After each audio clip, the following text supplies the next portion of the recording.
selamat datang. Selamat bertemu kembali teman-teman mahasiswa dengan saya Nindya Aristi dari Prodi Ilmu Komunikasi yang akan bersama-sama dengan teman-teman mahasiswa membahas salah satu topik dalam mata kuliah Events and Communication, yaitu terkait dengan teori komunikasi dan juga teori-teori dari dalam kajian sosiologis yang membahas terkait dengan bagaimana perilaku kekerasan itu bisa terjadi di lingkungan masyarakat kita. Nah, teman-teman mahasiswa mungkin masih ingat pada sesi sebelumnya kita sudah pernah melihat dan juga menyimak, dan bahkan mungkin teman-teman mahasiswa juga sudah membaca berbagai literatur referensi yang terkait dengan teori-teori media yang berdampak bagi timbulnya perilaku kekerasan yang dilakukan oleh seseorang. Ya. Nah, sekarang kita akan melanjutkan teori-teori tersebut ya, tapi dalam kajian sosiologis. Ya, dan juga ada juga satu teori yang dalam kajian gender. Nah, kenapa sih kita perlu melakukan pembahasan dari berbagai macam sudut pandang dalam melihat perilaku kekerasan yang ada di masyarakat? Ada banyak faktor, tapi salah satunya adalah bagaimana bahwa di dalam sistem sosial masyarakat kita sebagai pribadi, ya, sebagai individu itu tidak bisa dilepaskan dari interaksi kita dengan orang lain yang kemudian teman-teman mungkin mengenalnya bahwa kita adalah sebagai makhluk sosial. Nah, hal ini berimplikasi juga bagaimana masyarakat membentuk penilaian tertentu terhadap diri kita, baik itu laki-laki maupun perempuan. Ada banyak norma-norma di dalam masyarakat yang terkait dengan norma sopan santun, norma agama, norma sosial, ya, norma kedisiplinan, norma kepatuhan, norma kekeluargaan, dan banyak yang lainnya lagi. Itu juga terkait dengan bagaimana masyarakat melihat diri kita sebagai bagian dari mereka. Dan ini juga akan berdampak bagaimana kemudian adanya peluang bagi munculnya perilaku kekerasan.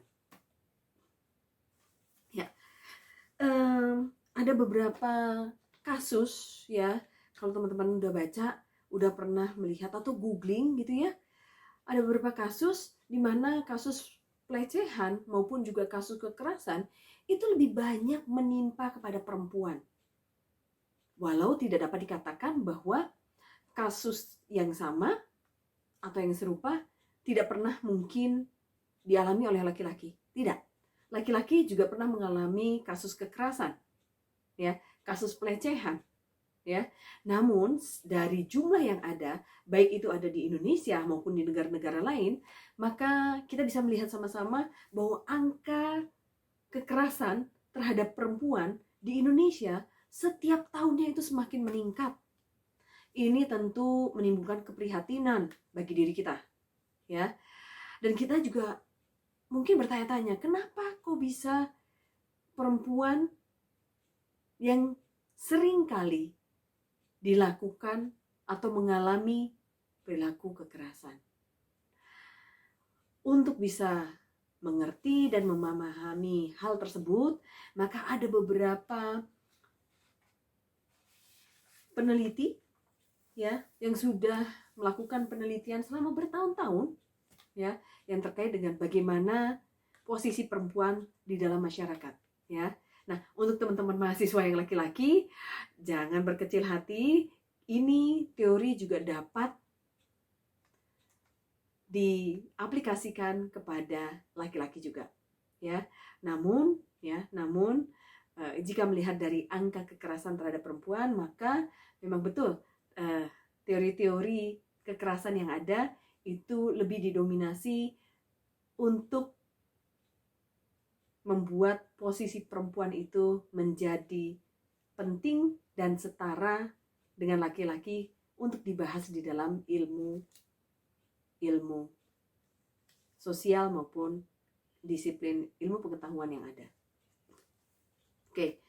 Salah satu kajian sosiologis ya dari Kriegen itu menjelaskan bahwa tubuh manusia itu tidak bisa terpisahkan dari lingkungan masyarakatnya.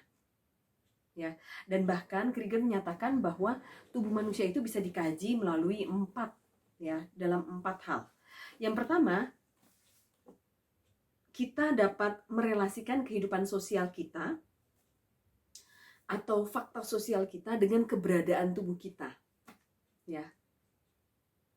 Kemudian yang kedua, adanya perbedaan budaya dan komunitas sosial yang terjadi karena adanya perbedaan cara pandang seseorang terhadap tubuhnya. Oke.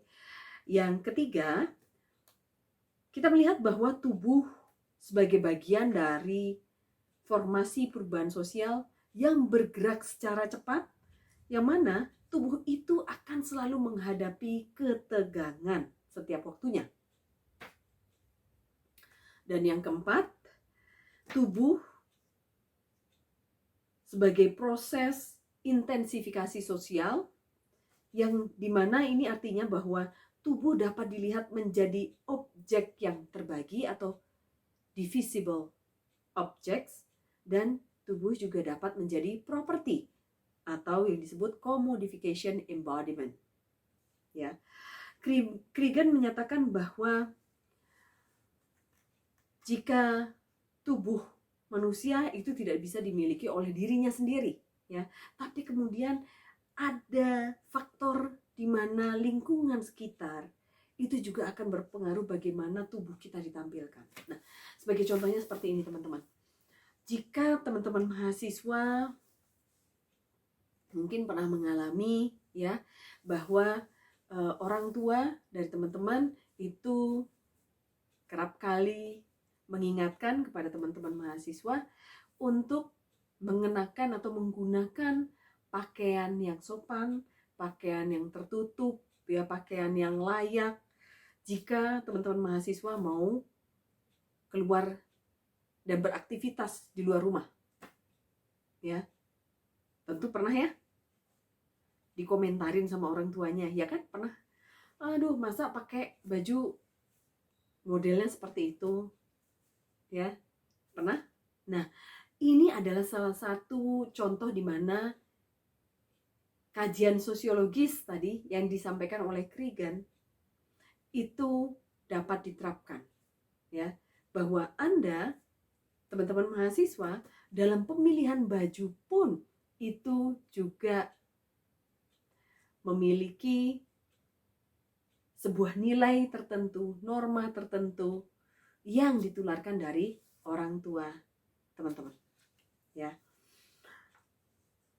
Selanjutnya, dalam kajian gender yang memiliki banyak sekali penelitian yang terkait dengan perilaku kekerasan, memandang bahwa adanya sebuah konsep masyarakat dalam memandang tubuh perempuan.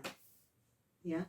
Salah satunya teori yang dikemukakan oleh Fredrickson dan Roberts pada tahun 1997. Teori ini berisikan tentang objektifikasi perempuan, ya, yang disebut dengan objectification theory. Nah, teori ini menjelaskan bahwa anak perempuan dan perempuan dewasa yang hidup di dalam budaya barat, karena teori ini memang melakukan penelitiannya itu di luar negeri ya, di negara barat ya. Nah, bahwa anak perempuan dan perempuan dewasa yang hidup dalam budaya barat itu dipenuhi oleh sorotan media dalam memandang, mengevaluasi, dan berpotensi dianggap sebagai objek oleh orang lain. Lebih lanjut, Fredrickson menyatakan bahwa objektifikasi perempuan dialami dalam berbagai cara selama interaksi sosialnya dia, seorang perempuan, dengan orang-orang di sekitarnya. Objektifikasi perempuan itu juga berlanjut bagaimana penggambaran media tentang interaksi sosial yang seharusnya. Serta objektifikasi perempuan juga dapat dilihat bagaimana penggambaran media tentang perempuan hanya sebagai tubuh dan bagian tubuh. Ya. Nah, ketika perempuan dewasa dan anak perempuan itu dianggap sebagai objek oleh orang lain atau other objectification, maka mereka dapat melakukan objektifikasi diri atau self objectification, ya, di mana mereka dapat menginternalisasikan perspektif orang lain dan melihat diri mereka sebagai objek yang akan dievaluasi melalui atribut fisik mereka. Ya. Ini mengingatkan kita pada mungkin beberapa atau mayoritas film-film, ya, di mana pemilihan aktor dan aktrisnya itu selalu ada karakter utama, ada ciri-ciri fisik tersendiri, ya, di mana kalau misalnya aktornya itu berparas tampan, ganteng, tinggi, dada bidang dan segala macam, aktor perempuannya juga dia tinggi, rambut lurus, kemilau, badannya ramping, ya, hidungnya mancung dan segala macam. Nah, ini adalah salah satu contoh bagaimana penggambaran media terkait dengan tubuh kita, ya, bahwa ada standar sendiri, bahwa tubuh kita kalau misalnya mau dilihat sebagai orang yang cantik atau orang yang ganteng, maka dia harus sesuai dengan standar apa yang ditetapkan oleh media. Ya. Jadi Anda bisa melihat banyak sekali contoh juga bagaimana penampilan aktor dan aktris ataupun artis-artis di film, ya, dengan menggunakan pakaian tertentu, ya, dan kemudian itu bisa membentuk bagaimana penilaian seseorang yang terkait dengan objektifikasi dirinya. Oke. Nah, objektifikasi perempuan ini atau teori objektifikasi dari Fredrickson dan Roberts ini sebenarnya kalau misalnya kita perhatikan baik-baik,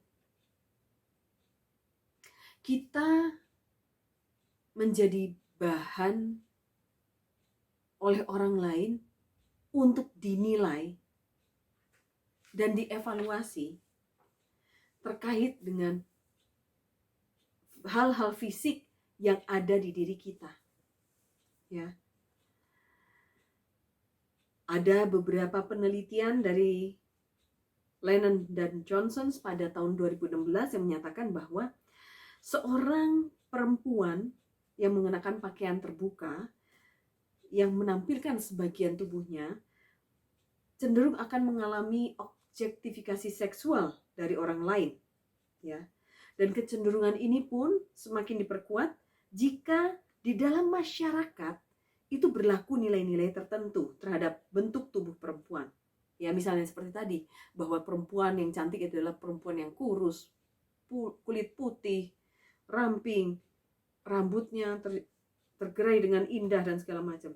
Nah, tendensi atas kecenderungan perilaku objektifikasi ini terhadap perempuan ini itu bisa mengarahkan kepada perilaku kekerasan, atau yang lebih jauhnya lagi, hal ini dapat mengarahkan kepada dehumanisasi dari sejati dirinya kita sebagai individu. Dehumanisasi seorang perempuan, dehumanisasi seorang laki-laki yang hanya dipandang melalui kecantikan, ketampanan, kerampingan, ke six packan dari bentuk tubuhnya, ya, sehingga kemudian nilai-nilai yang dimiliki oleh individu itu menjadi sangat-sangat jauh, karena hanya batasan dari atribut fisiknya sajalah yang kemudian itu menjadi faktor utama masyarakat dalam menilai dan mengevaluasi seseorang. Nah, ini adalah salah satu bentuk contoh objektifikasi yang terjadi di masyarakat. Ya, di mana dalam pengalaman saya pada saat penelitian ya yang terkait dengan kekerasan seksual di sebuah desa, salah satu desa di Indonesia, ada sebuah kasus di mana salah seorang korban perempuan di bawah umur itu menjadi objektifikasi seksual hingga akhirnya kemudian dia mengalami hal yang musibah yang luar biasa, yang kemudian akhirnya dia itu dibunuh oleh beberapa orang laki-laki yang menganggap bahwa perempuan itu bisa menjadi objek pelampiasan dari apa yang difikirkan dari orang lain, sehingga kemudian perempuan tidak memiliki hak atas dirinya dan seakan-akan orang lain memiliki hak atas dirinya. Nah, teman-teman, mungkin teman-teman juga bisa melihat beberapa contoh kasus-kasus kekerasan yang terjadi di Indonesia, baik itu kekerasan terhadap perempuan maupun juga kekerasan terhadap laki-laki. Nah, salah satu teori yang dapat diaplikasikan adalah teori dari Fredrickson dan Roberts ini, yaitu teori objektifikasi. Ya, jikalau teman-teman sekarang masih melakukan hal seperti itu, yang menganggap bahwa atribut fisiklah yang menjadi hal yang utama dan itu menjadi milik atau bagian dari bagaimana teman-teman melakukan evaluasi terhadap orang lain, maka teman-teman secara tidak langsung dan secara langsung sudah menerapkan objektifikasi terhadap orang lain. Dan hal ini tentu harus kita hindari. Ya. Jadi, saya harapkan melalui dua teori dari kajian sosiologis dan kajian gender ini, teman-teman mahasiswa akan lebih terbuka lagi, lebih luas lagi wawasan dalam menilai individu bukan hanya dari fisiknya saja, dan tidak pernah juga menganggap bahwa ada individu lain yang lebih superior dibandingkan dari individu yang lainnya. Atau juga kita harus menjauhi dari pikiran bahwa ada individu yang bisa menjadi milik dari diri kita. Ya, harap diingat bahwa individu itu memiliki kehendak bebas, individu memiliki sebuah nilai-nilai yang harus kita junjung tinggi, sehingga perilaku kekerasan akan semakin minimal terjadi di Indonesia. Semoga materi ini berguna bagi teman-teman, bermanfaat. Dan jika teman-teman mau mempelajari lebih lanjut, silahkan klik Live Unpad untuk mengetahui beberapa referensi yang sudah kita tautkan di dalam link di Live Unpad tersebut. Demikian dari saya untuk topik teori-teori yang terkait dengan perilaku kekerasan. Sampai jumpa lagi di sesi-sesi selanjutnya. Tetap semangat, salam sehat, dan salam komunikasi.